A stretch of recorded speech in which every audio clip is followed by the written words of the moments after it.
If they wanted to teach you, they would, but they won't, so I will. Did you know that the UK is the third most expensive country in the world for early education? The only countries more expensive than the UK are Switzerland and New Zealand. Did you also know that private equity firms have been buying up nurseries all over the country for years?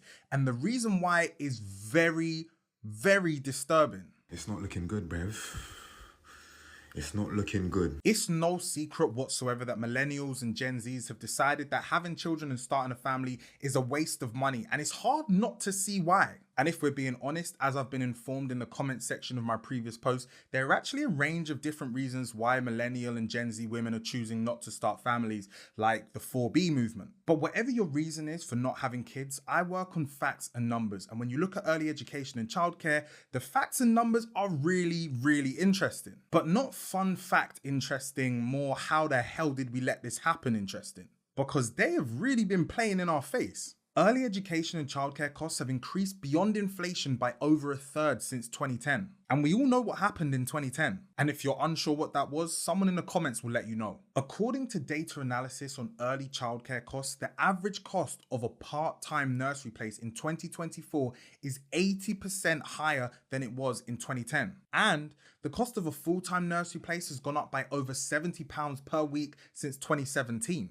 A full-time nursery place for a child under 2, which is 50 hours per week, is on average £15,709 per year in the UK. And for a child 2 or over, that number is £14,983 per year. But let's really deep it. The latest government data has shown that the average annual salary in the UK is £34,900 before tax. Now let's take away your income tax, your national insurance, and we'll also, for argument's sake, say that you don't have any university debt and you're not paying into any pension. You will be left with £28,648. That would mean that full-time childcare of a child under 2 would cost you 55% of your salary after tax.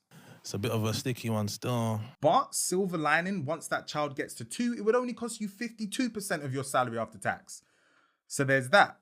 But the reason why these nursery fees are so expensive is for a number of incredibly messed up reasons. Firstly, there's no price cap on the amount that a nursery can charge you on top of the government funded hours. And when I say government funded hours, I mean funded by your tax. Nothing's free. Secondly, private for-profit run nurseries are prioritizing their profits, which means that prices are just going to keep on going up. And thirdly, there just isn't enough childcare funding from the government at all. But what is coming for childcare in the UK is so sinister. When I was doing my research, I really had to double check that I was reading what I thought I was reading. In order to get the full picture of what's going on with UK childcare, you have to understand that there are two main types of UK nurseries: private for-profit nurseries and non-profit nurseries. Because over the years the government haven't been funding childcare in the UK, nurseries have been closing down one by one, particularly the non-profit nurseries in the poorest areas of the UK. Between keeping the lights on and paying your staff a fair wage, you can understand how charity-run nurseries are struggling. According to The Guardian, between 2018 and 2022, close to a third of non-profit nurseries in the poorest parts of England either closed their doors for good or were sold to private companies, including private equity firms. And you might ask yourself, like I did, why would a private equity firm with all of that money invest in nurseries? Especially when they're all closing down because they're not making enough money. It's not like all of a sudden people are going to get massive salary increases to be able to pay these nurseries more money. Which led me to think, do they know something that we don't? Because to me, that sounds like a horrible investment. And the answer is yes, they do know something we don't know. The government is about to give them an unbelievably massive payday. You see, instead of investing into nurseries now when they need it so that they can keep their doors open, they're waiting until after the next general election, which has to take place before the 28th of January 2025. You see, the plan is in September of 2025, they plan on investing £4 billion into nurseries, which will be the largest investment into UK childcare by any government ever.